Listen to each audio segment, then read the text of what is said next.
Jurassic Park, a cultural touchstone. It is one of the most recognizable IPs in the world. It's such a big deal that they made a sequel franchise 22 years later, and it made like $1 billion. Many of us grew up watching this movie. Myself included, I watched it countless times and can to this day almost quote the entire movie. It's a little odd to imagine the scores of children watching what is basically a horror movie. It's caught in this middle ground of horrible murder and childhood fantasy. Mommy, can we go to the Blockbuster Video on the way home from the 1993 version of school and rent the movie about the people getting trapped with the man-eating monsters being picked off one by one and devoured? Of course, Timmy. You're gonna love the thing. But seriously, Jurassic Park was a major part of a lot of our childhoods, mine included, and may have even gotten many of us into movies in general. Or maybe you're one of those special people who are bucking all the stereotypes and think that The Lost World is the better movie. You'd be wrong, but good for you for being different. Hey, you!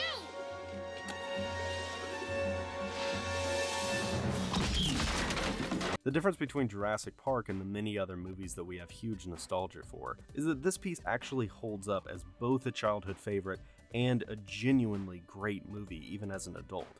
That puts it in a rare group with the likes of Star Wars and Smart House. Steven Spielberg is firing on all cylinders here to bring us a thrilling and, for the time, technologically groundbreaking movie.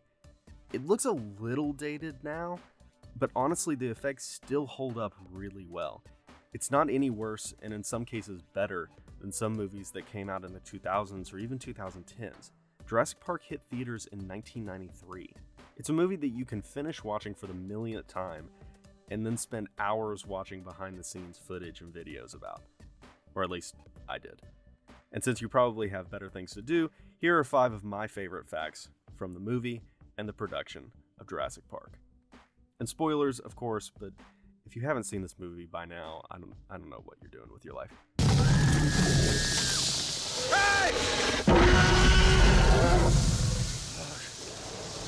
The centerpiece of the movie is the encounter with the T-Rex.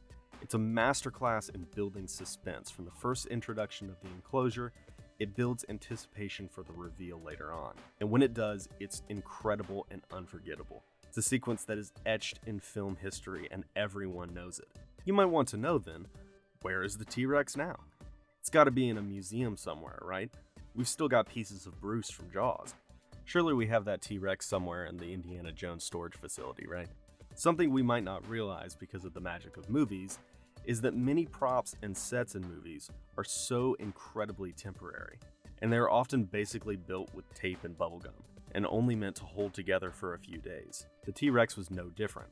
When we think of animatronics, we usually think of the ones at Disney World that are built to last, but the T-Rex, while impressively constructed, using steel and foam and rubber, wasn't meant to survive past production, and almost didn't survive the production itself. Apparently, the engineers forgot to factor in the weight of the rainwater the huge prop would absorb during shooting.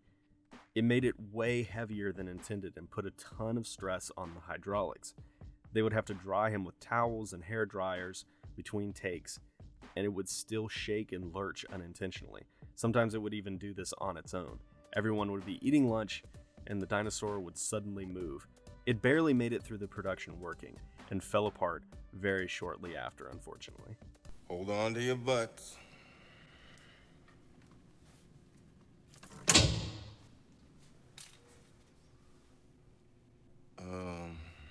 Sam Jackson's Arnold is one of my favorite side characters. Dennis and Clever Girl Guy get all the hype. Clever girl.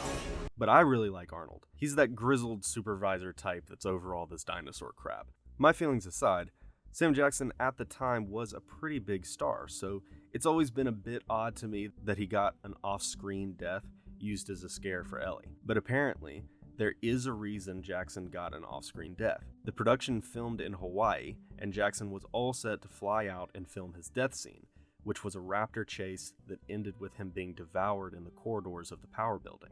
After finishing construction on that set, though, a hurricane ripped through Hawaii that delayed the production and severely damaged the set for that scene. They didn't have time to rebuild and had to scrap the scene as a result, and rewrite Arnold's death as the way it appears in the movie. Jackson said he was very disappointed that this happened because he was very excited to be killed by a dinosaur. and it was going to be such a fun scene to shoot. Hey! Ian, freeze! Get the kid! Get rid of the flare! Speaking of rewrites, in the shooting script, it was written that during the T-Rex escape, Malcolm was supposed to get out of the SUV and run away, just like Gennaro had done moments before. This is exactly how Malcolm behaves in the book. But when the time came to film the scene, Jeff Goldblum pulled Steven Spielberg aside and pitched the idea to make his flight more heroic, having him make an attempt to distract the T-Rex so Grant could save the children. Spielberg thought it was a great character moment and decided to go with Goldblum's idea. What the hell do you think you're doing in here? Hey, we were saving that! For today, I guarantee it.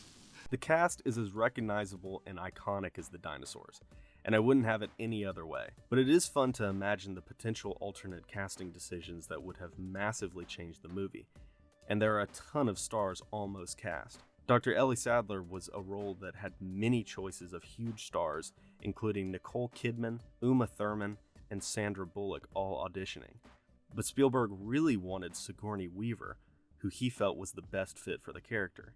But she elected to pass on the role, which then went to Dern. Other names included Sean Connery as John Hammond and Jim Carrey as Ian Malcolm. This was before most of his big comedic roles there in the 90s, mind you. But my favorite one is that Harrison Ford was Spielberg's first choice for Alan Grant. The idea that Ford could have been in 3 of the most recognizable franchises in movies is absolutely insane. According to Spielberg, Ford declined the role, saying he didn't feel he was right for it. You can imagine after seeing the movie and what a hit it was, he probably regretted it, right?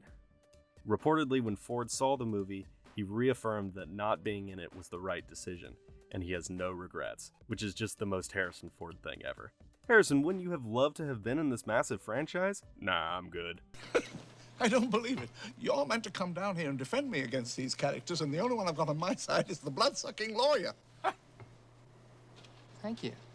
Jurassic Park writer Michael Crichton also wrote the book ER, the very one the TV series was based on. Steven Spielberg was in pre-production on an ER movie when he heard about the writer's latest project, Jurassic Park. He read the book before it was even released and immediately dropped ER to begin work on Jurassic Park. Universal paid Crichton $2 million for the movie rights before the book was even on any shelves because of how strongly Spielberg felt about the project. Spielberg would eventually return to ER to help develop it into the TV series we all know. What do you think of Jurassic Park? Does it live up to the hype? Is it all nostalgia? Let me know in the comments. Please don't forget to subscribe if you like my videos, hit that bell so you see all of them, and follow on my social media for more movie stuff every day. Thanks so much for watching. See you guys next week.